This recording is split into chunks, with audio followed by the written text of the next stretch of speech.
Education with Shantanu চ্যানেলে তোমাদের সকলকে স্বাগত জানাই। পরীক্ষার ঠিক আগের মুহূর্তেই নিয়ে চলে আসলাম চতুর্থ শ্রেণীর স্বাস্থ্য ও শারীরশিক্ষা বিষয়ে দ্বিতীয় পর্যায়ক্রমিক মূল্যায়ন 2025-এর নমুনার প্রশ্নপত্র থাকা প্রতিটি প্রশ্নই কিন্তু তোমাদের পরীক্ষায় কমন আসতে চলেছে, সুতরাং প্রশ্নপত্রই তোমাদের অবশ্যই দেখে নিতে হবে।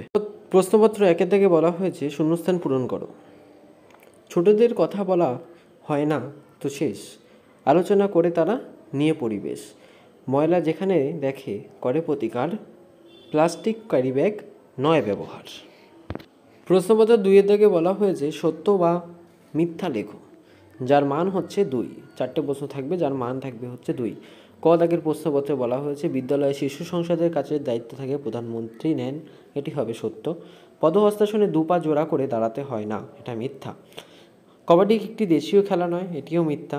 বাল্যবিবাহ তার নিরাপদ ও সুরক্ষিত থাকার অঙ্গীকার শেখায়, এটি হচ্ছে একদমই সত্যি। প্রশ্নপত্র 3-এর ক দাগে বলা হয়েছে একটি বাক্যে প্রশ্নগুলি উত্তর দাও, যার মান 3। ক দাগে বলা হয়েছে সংস্কৃত সলভকথার অর্থ কী? সংস্কৃত সলভকথার অর্থ পঙ্গপাল। কন্যাশ্রী প্রকল্পটি কোন সরকারের? কন্যাশ্রী প্রকল্পটি রাজ্য সরকারের। দড়ি টানাটানি খেলায় দড়ির মাঝখানে কী রঙের ফিতে বেঁধে দেওয়া হয়? দড়ি টানাটানি খেলায় দড়ির মাঝখানে লাল রঙের ফিতে বেঁধে দেওয়া হয়। প্রশ্নপত্র 4-এর দাগে বলা হয়েছে নিচের প্রশ্নগুলির উত্তর লেখো, যার মান হচ্ছে 6।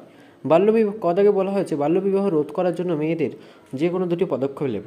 1 হচ্ছে বাল্যবিবাহের বিরুদ্ধে জনগণ তৈরি করব, বাল্যবিবাহ একটি ক্ষতিকারক ও বেআইনি প্রথা, এই বার্তা মানুষের মধ্যে ছড়িয়ে দেব। প্রশ্নপত্র ক্ষয়ের দাগে বলা হয়েছে অর্ধচন্দ্রাসনের 2টি উপকারিতা লেখো। 1 পেট ও কোমরে চর্বি কমাতে সাহায্য করে, 2 কোমরের ব্যথা ও পেশির দুর্বলতা রোধ করে। প্রশ্নপত্র গয়ের দাগে বলা হয়েছে শিশু সংসদের স্বাস্থ্যমন্ত্রীর যে কোনো 2টি কাজ। 1 হচ্ছে সাবান দিয়ে হাত ধোয়ার গুরুত্ব পদ্ধতি বিষয়ে পড়ুয়াদের জানাবে। 2 প্রার্থনার সময় পড়ুয়াদের দাঁত, নখ, চুল, পোশাক, চোখ ইত্যাদি পরিচ্ছন্ন আছে কিনা তা যাচাই করবে। এই ছিল আজকের ভিডিওটি। চ্যানেল নতুন হয়ে থাকা চ্যানেলটিকে অবশ্যই সাবস্ক্রাইব করবে এবং কমেন্টে অবশ্যই জানাবে তোমাদের ভিডিওটি কেমন লাগলো।